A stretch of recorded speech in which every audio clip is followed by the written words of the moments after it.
जय माता दी। भक्तों, आज मैं पार्ट 1 का दूसरा भाग की कथा सुनाने जा रहा हूँ। राजा रत्नाकर के आंगन में माता वैष्णो देवी का जन्म हो गया। तब सारे नगरवासी के मन में खुशी की लहर उत्पन्न हो गई। यह राजा के आंगन में माता शिशु के रूप में किलकारी मार मार कर बड़ी होने लगी। माता ने एक दिन अपने पिता रत्नाकर से एक बात कही, पिताजी, मैं तपस्या करने जा रही हूँ, आप मुझे आज्ञा दे दें। इतना शब्द सुनकर राजन बौखला गए। बेटी, तपस्या और इस उम्र में? हाँ पिताजी, मैं तपस्या करने जाऊंगी। पिताजी बोले, बेटी ऐसी जिद मत कर, देख अभी मैंने तुम्हें जी भर के देखा नहीं है। बेटी, फैसला छोड़ दे। माता ने कहा, पिताजी मैं जाऊंगी, मेरा मन राजभवन के लिए नहीं लग रहा है। आप मेरे कार्य में बाधा मत डालिए। बेटी रानी विजया से बोली, माँ आपको याद है ना, आपने वचन दिया था कि मेरे कार्य में बाधा नहीं बनेगी। रानी ने कहा, हाँ बेटी याद है, लेकिन माँ का ममता मजबूर कर रहा है। नहीं माँ, आप व्यर्थ की चिंता करती हो। राजा ने कहा, बेटी ठीक है, मैं आपके कार्य में बाधा नहीं बनूंगी, लेकिन मैं अपने फुलवारी में आपके लिए एक कुटिया बनवा देता हूँ, वहीं पर तपस्या करना। माता वैष्णो ने कहा, नहीं पिताजी, मैं बियावान जाऊंगी। पिता ने कहा कि ठीक है बेटी। राजा रथ पर बैठाकर विदाई कर देते हैं। माँ वैष्णवी न बियावान जंगल में रहने लगी और वहीं पर भगवान राम की भजन करने लगी। समय का चक्र चलता रहे और एक दिन प्रभु श्री राम ने सीता की खोज में तीनों व्यक्ति निकले थे, राम, लक्ष्मण, हनुमान जी, और साथ में लंका की ओर जा रहे थे। रास्ते में वही कुटिया से आवाज आने की ध्वनि सुनाई देने लगी। तब प्रभु ने कहा, कोई मेरा भक्त बुला रहा है,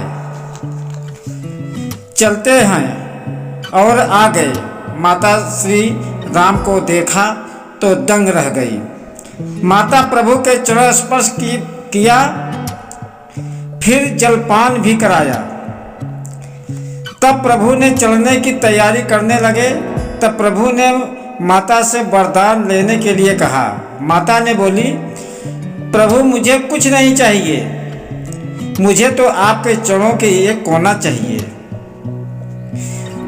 ताकि मैं अपने जीवन गुजार सकूं। प्रभु ने कहा, ऐसा नहीं हो सकता, मेरी शादी हो चुकी है, मैं अब दूसरा विवाह नहीं कर सकता। माता ने कहा, नहीं करोगे तो मैं अपनी जान दे दूंगी। तब प्रभु श्री राम ने एक उपाय सोची। ठीक है, मैं शादी करूंगा, लेकिन एक शर्त है, मैं लंका जीत कर घर वापस जब आऊंगा तब एक बार आऊंगा आपसे मिलने के लिए। अगर मुझे पहचान गई तब मैं आपसे विवाह कर लूँगा। माता ने खुशी होकर भक्ति में झूम उठी। राम ने यह लंका विजय करके जा रहे थे, तभी पुष्प विमान रुक गया। श्री राम ने उतर कर तीनों ब्राह्मण का भेष बना लिए और द्वार पर अलख निरंजन का जयकारा लगाकर आ गए। साधुओं ने आवाज लगाई, अलख निरंजन। साधु को सीधा देने के बजाय पीटना शुरू कर दिया। माता ने भगवान राम, हनुमान, लक्ष्मण को नहीं पहचान सकी। भगवान ने बोला,